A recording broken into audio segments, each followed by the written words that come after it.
Qu'est-ce qu'on amènerait bien au chalet pour manger en fin de semaine?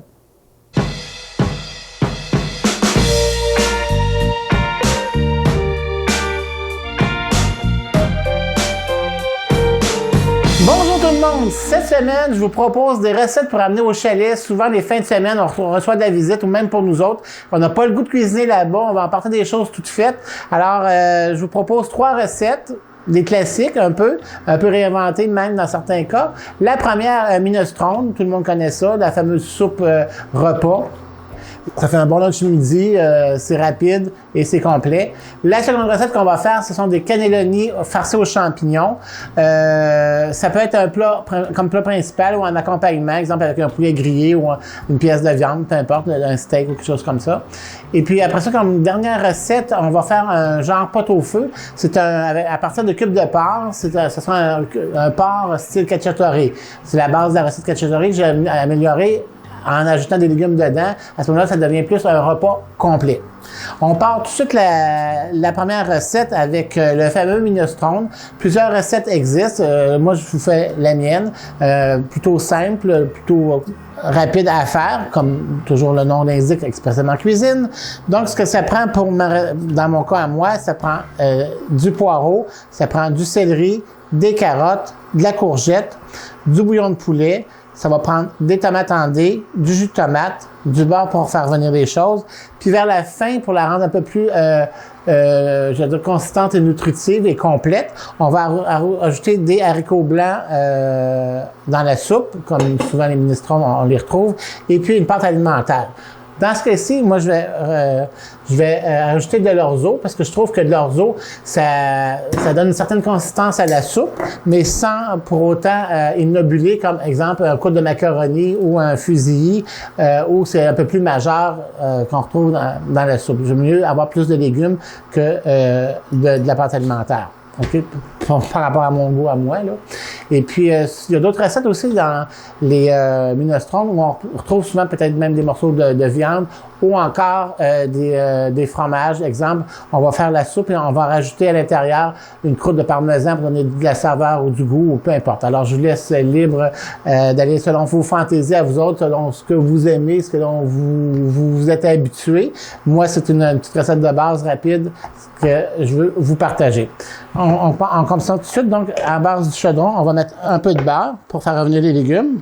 Parce que, en faisant revenir l'oignon, le poireau dans mon cas, ou ça peut être de l'oignon aussi, si vous préférez, à ce moment-là, ça va donner un peu plus de saveur sans le faire brunir, mais juste le faire blondir. Ça va le faire concentrer en saveur, puis lui donner plus de punch un peu.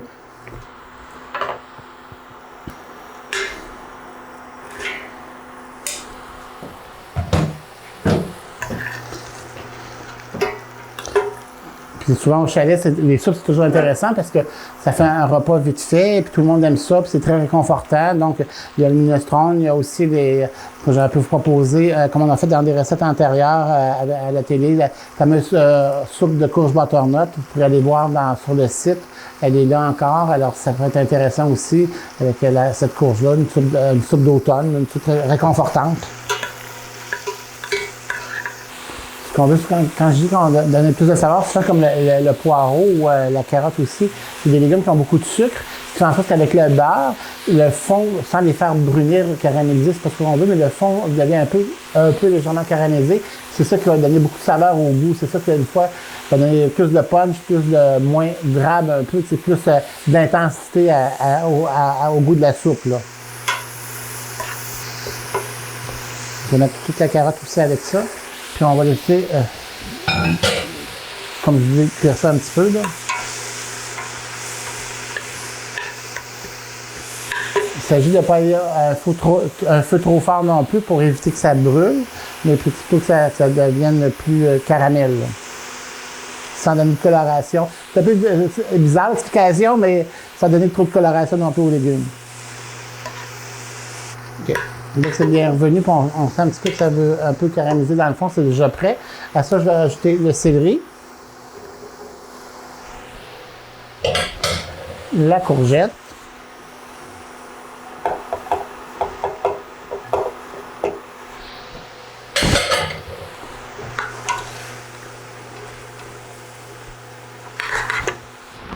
Et on va mettre nos boîtes de conserve, nos tomates en dés et le jus de tomate.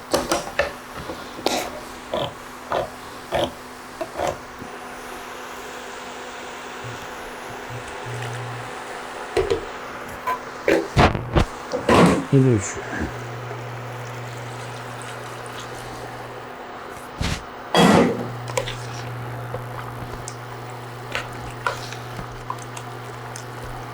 On va amener à l'ébullition, puis on va couvrir de bouillon de poulet à un petit peu plus que l'égalité des légumes.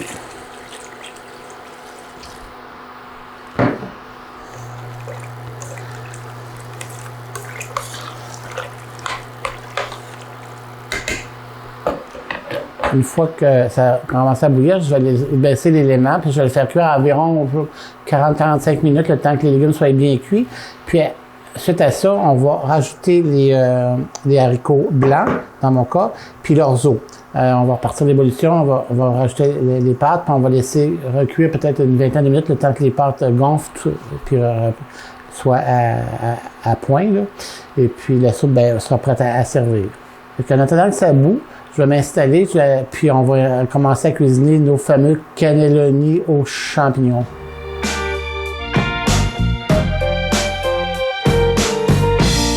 La recette des cannelloni farcis aux champignons, ce que ça prend pour la réaliser, évidemment des champignons coupés en dés, du poireau, ça va nous prendre de l'oignon aussi, ça va prendre du fromage, dans ce cas-ci j'ai pris du mozzarella, et ça peut prendre un cheddar extra fort ou un suisse comme vous voulez, il n'y a pas de problème.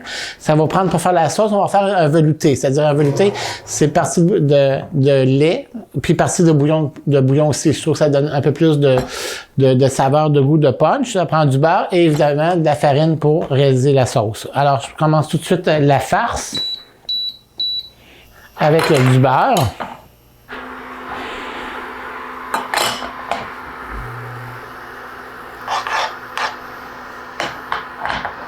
Alors, quand le beurre commence à mousser, on va rajouter l'oignon coupé fin.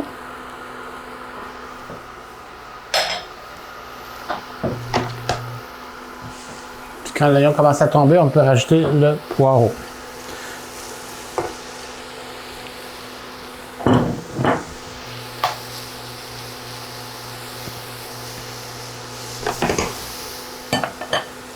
Et les champignons.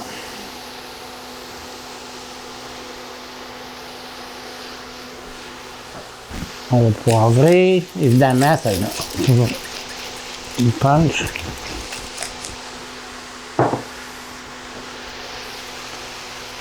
Et salé.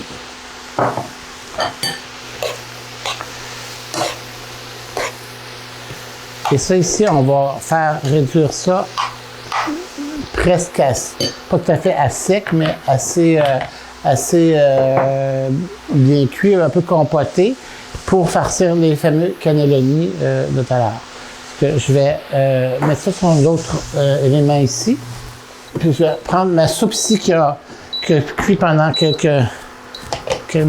mon 40 minutes. Là, parce que on voit que les légumes ont bien cuit, tout ça. Jusqu'à ça, je vais rajouter les haricots blancs.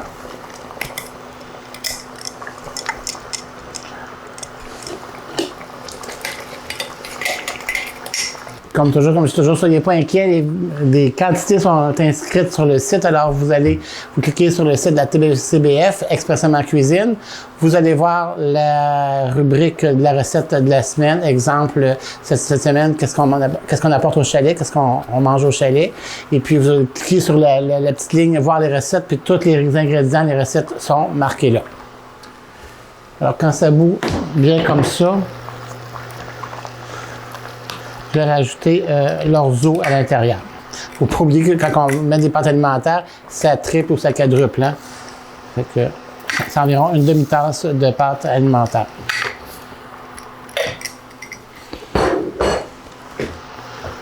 On porte l'ébullition. Et dès que ça boit à nouveau, on peut fermer ça. Bon, on va la laisser de côté, puis on va la laisser gonfler les pâtes. Je vais monter un peu mes champignons. Je vais préparer pendant ce temps-là la sauce pour les cannelloni, c'est comme je disais, un velouté. Donc, ce que ça prend, c'est bouillon de poulet et lait. On va faire environ 6 tasses de sauce. Faut penser aussi que, comme les cannelloni, c'est des directs au four, ce que j'ai choisi. Donc, ça prend un petit peu plus de bouillon, un petit peu plus de jus, parce que inévitablement, la pâte alimentaire va aller chercher le liquide pour l'absorber, pour pouvoir cuire et gonfler et devenir tendre. On la réhydrate, autrement dit. Donc, on va mettre ni un ni l'autre. Donc, je vais mettre 3 tasses de bouillon de poulet. Une tasse et 3 tasses de lait.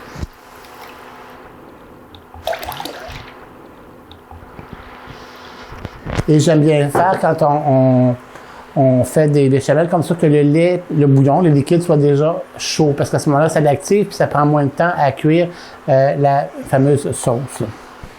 Je vais commencer à faire la béchamel. Là, on va faire notre roux.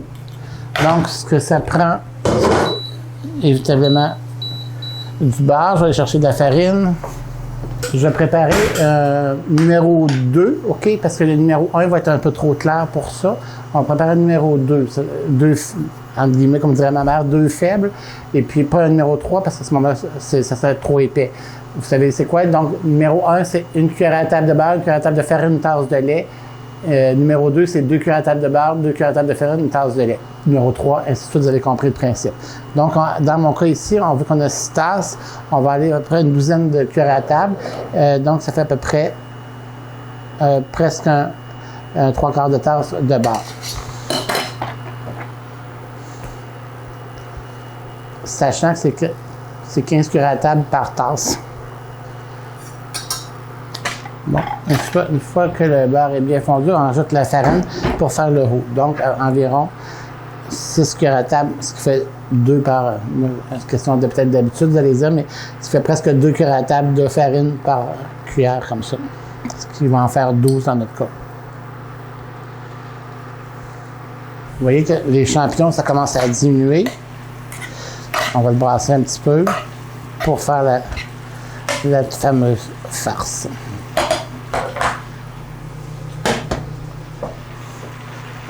Ici, on va venir brasser le beurre et la farine pour faire notre roux. On fait un roux, c'est pour éviter qu'il y ait des grumeaux dans le liquide, le lait, ou dans notre combinaison de liquide, ici dans le cas bouillon et lait. Et aussi pour donner un peu de saveur aussi à la préparation, parce qu'inévitablement, chaque petit grain de farine vient d'être absorbé de gras, puis à ce moment-là, il se détache un de l'autre, ce qui fait que ça évite les grumeaux pour la sauce.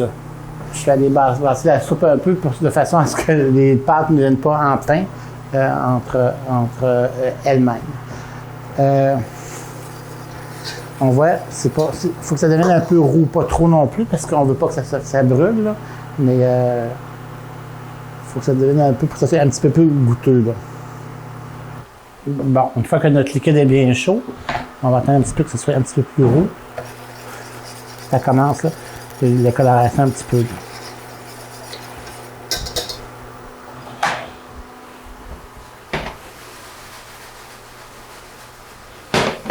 Les champignons, comme on peut voir, ils sont presque prêts. On ne veut pas que ça soit trop cuit non plus. Je ne veux pas que ça devienne trop sec. C'est pas l'idée, là. Donc, c'est presque prêt. Bon, je vais même éteindre la chaleur. Bon, notre roux est correct. On voit que c'est un peu plus caramel, on va dire ça comme ça. Donc ici, là, que ça va se former, on va rajouter notre liquide.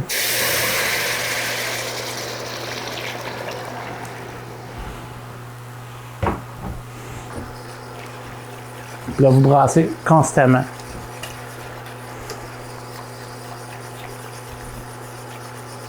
Encore, on voit déjà qu'elle commence à avoir une espèce d'onctuosité. On voit que la sauce, le liquide est plus épaissi, là. Puis vous voyez comment elle est belle, il n'y a pas de grumeaux, il n'y a rien, là. Donc on voit qu'il y a des petits bouillons, des petits yeux, là, du bouillon qui commence, qu'elle va être prête. On va la saler, puis on va la poivrer.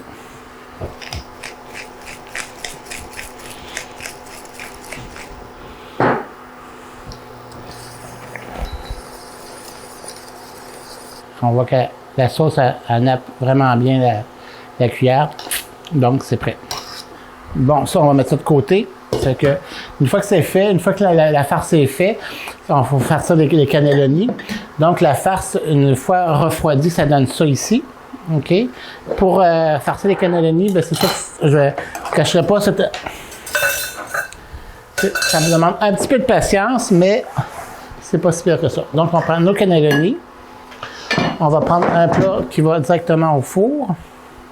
OK? Puis, avec les cannelloni, on vient tout simplement pointer dedans la farce et ils sont farcis.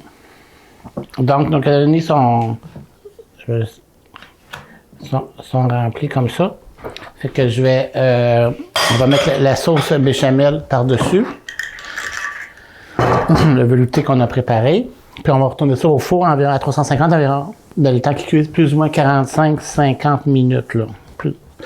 Mais si vous voulez le préparer, exemple pour le chalet, on va mettre ça, on mettra la béchamel, le fromage, puis on arrêtera ça là. Une fois rendu là-bas, vous, ou chez vous, là, peu importe si c'est pour un souper, vous prenez le plat, vous le couvrez, puis vous l'envoyez au four à la dernière minute. Ça se prépare super bien la veille aussi. Parce que je nappe ça de sauce. Puis on va mettre du fromage généreusement.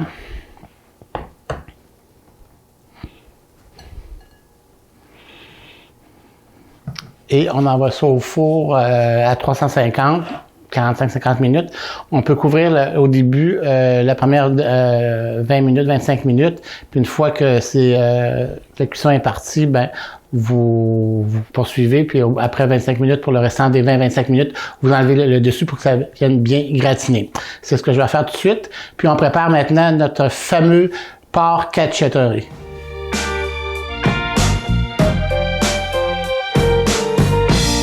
Voilà notre fameuse recette de porc cacciatore. Ce que ça prend pour le faire, inévitablement, des cubes de porc. Ça va nous prendre des bébés carottes, de l'oignon, du poivron vert. J'ai rajouté des petits oignons perlés, mais c'est facultatif. Ça va prendre du thym, de l'oregano, du bouillon de poulet. Ça va prendre de l'huile, un peu pour faire revenir les cubes de viande, des tomates en dés et de la pâte de tomate pour épaissir la sauce. Donc, on va commencer tout de suite. Je vais commencer par faire revenir les cubes de porc pour sceller les sucres à l'intérieur de la viande, comme on fait toujours pour que le goût reste à l'intérieur, puis le jus des viandes reste vraiment prisonnier du cube de porc. On va dire ça de même.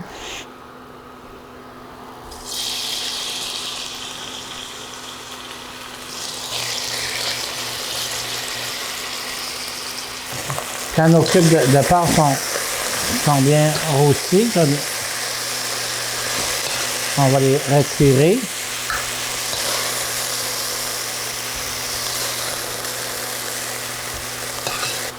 Et je vais rajouter l'oignon.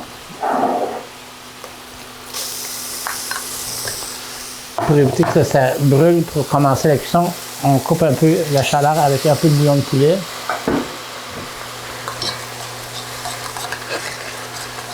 En même temps, ça va comme déglacer le fond de notre préparation.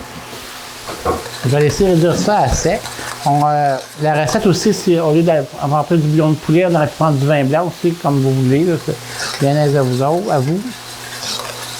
Une fois que ça va être presque à sec, on va rajouter toutes les épices parce que en faisant griller un peu les épices, ça va leur donner plus de punch aussi, ça va accentuer un peu plus. Donc, on va mettre de l'oregano.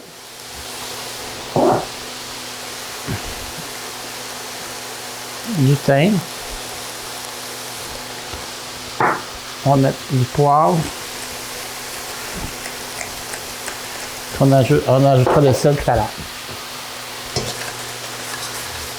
Ça sent très très bon, puis ça l'accentue, vous allez voir, en faisant ça comme ça, le goût des épices, le saveur des épices. On va essayer de griller ça un petit peu, là. Donc, je vais rajouter mes tomates.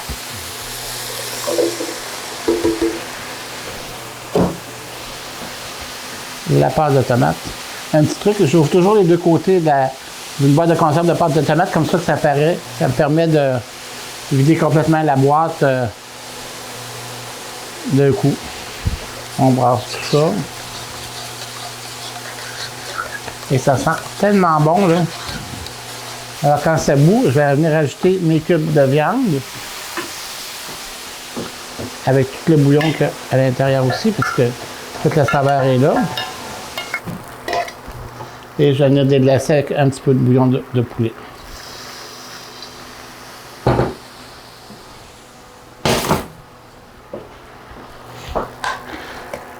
Parce que quand on fait des potes au feu, on l'a déjà expliqué dans les émissions antérieures, l'important c'est d'avoir une sauce, non pas juste un bouillon, mais une sauce. Parce que dès que le cube de viande, peu importe la viande ce que c'est, il faut qu'elle cuise dans un milieu un peu crémeux, sauceux, pour que ça devienne un cube de viande onctueux, puis crémeux, intéressant en bouche. Sinon, si on le fait juste dans un bouillon, le cube de viande, souvent, il va être filamenteux, puis toute la saveur, tout le moelleux de la viande va partir dans la sauce, et que ça ne se cuira pas dans un milieu crémeux. Je ne sais pas si vous pouvez comprendre ce que je veux dire par là, le crémeux. Là. Ça, je vais rajouter des bébés carottes.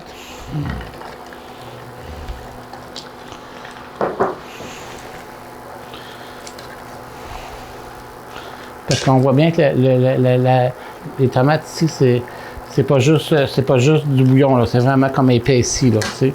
Puis c'est ce qu'on veut. Puis ça va épaissir encore plus en cuisant, c'est sûr. Parce que je viens rajouter le bouillon. Puis c'est sûr qu'il n'y aura probablement pas assez de bouillon parce que ça en prend l'égalité. C'est que je vais rajouter encore un petit peu. Je vais porter ça à ébullition. Puis on envoie ça au four, je dirais peut-être un 3-4 heures, là, facilement 350. Jusqu'à temps que les cubes de viande soient détachés et moelleux. Une heure avant la fin de la cuisson, on va rajouter le poivron vert et les petits oignons perles pour fin de cuisson. C'est que je passe ça, puis on fait ça, on envoie ça au four. Je vais vous montrer, j'en ai déjà un de prêt, je vais vous montrer ce que ça fait une fois cuit. Donc, une fois 3 heures après, ça donne ça ici, ce fameux pot au feu-là, dans laquelle moi j'ai déjà ajouté les petits oignons perles ici, puis les poivrons, une heure avant la fin. Et ça sent très très bon. Parce que ça fait, vous pourriez accompagner ça soit de pommes de terre grillées au four, d'un riz ou encore de pâte alimentaire, ça serait super bon. Ou encore avec le fond de cuisson, ce que vous pouvez faire, c'est rajouter du riz totalement dans le bouillon, dans la sauce. Puis faire que ça comme ça va faire comme un riz avec des cubes de viande à l'intérieur. Ça peut être excellent avec une salade de verdure ou une salade de choux ou peu importe. Ça fait que c'est la recette. Donc, on récapitule tout ça et puis on va voir nos fameux cannelloni, qu'est-ce qu'ils ont l'air.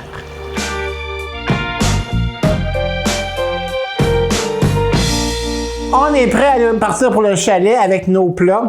Le premier, le fameux porc cacciatore. Donc, une fois cuit, vous voyez, c'est super onctueux, c'est moelleux, c'est le fun. C'est délicieux, comme je vous disais tout à l'heure, soit avec une purée de pommes de terre, une pomme de terre au four, un riz, ok, ça serait le fun avec un riz avec du safran dedans aussi, des pâtes alimentaires, peu importe. Alors, vous avez quelques options de service. C'est un plat qui se réchauffe bien, puis même mieux qu'il réchauffé, meilleure idée. Quant au cannelloni, sont bien faits, sont bien onctueux. Donc ici, on voit les pâtes ici. Là, j'ai malheureusement pas une assiette avec moi, mais donc on sont ici, c'est moelleux, crémeux, onctueux, c'est vraiment délicieux.